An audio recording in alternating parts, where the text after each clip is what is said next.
Hi everyone, welcome to Raaonline teaching program.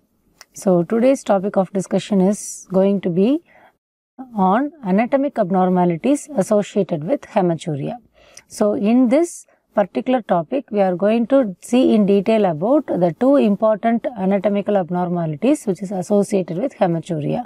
So that is ARPKD and ADPKD, that is autosomal recessive and autosomal dominant polycystic kidney disease.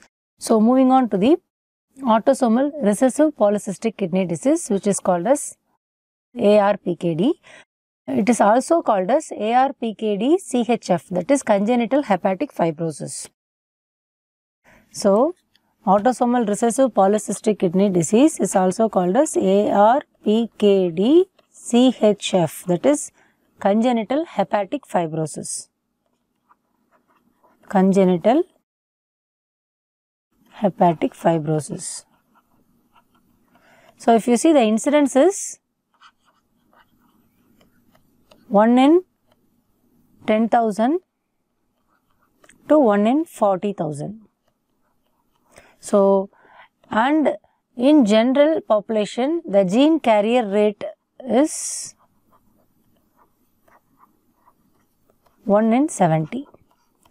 So this is regarding the genetic factor of ARPKD, and coming to the gene which is responsible for this ARPKD is PKHD1, that is polycystic kidney disease hepatic disease 1, and this gene mainly encodes the protein called fibrocystin.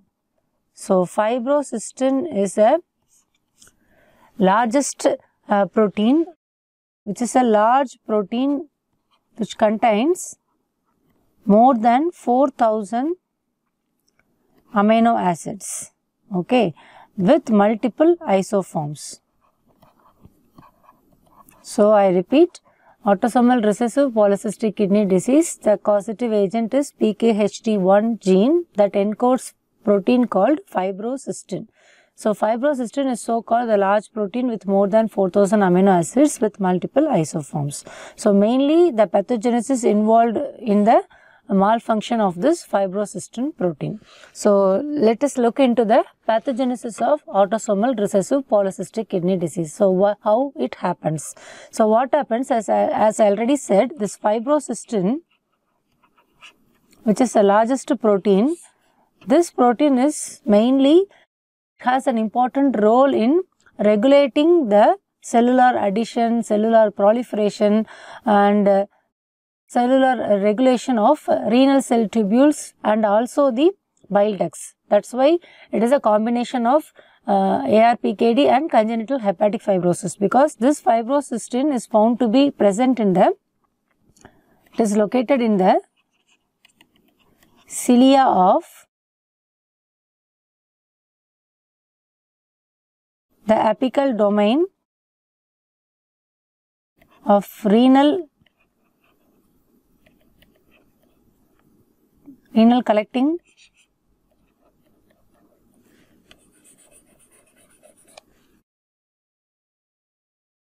ducts and as well as in the cholangiocytes.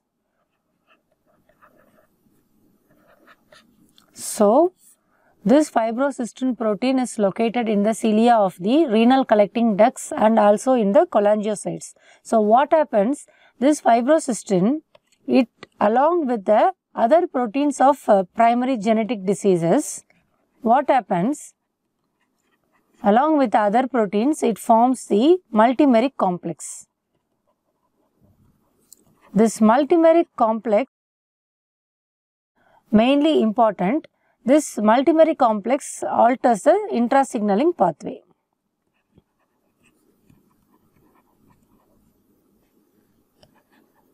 Intracellular signaling pathway.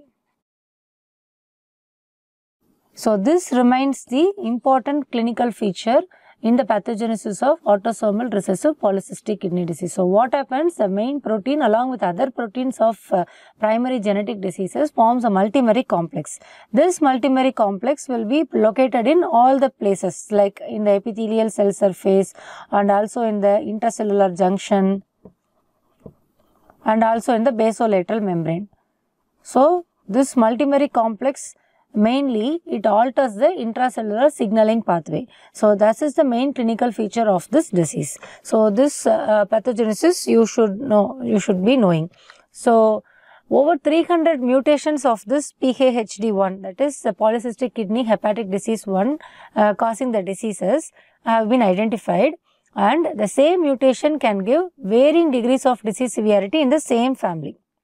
So, the mutation will be the same, but it has various types of other degrees of disease severity in the same family. And if you see, the false negative rate for this genetic diagnosis is approximately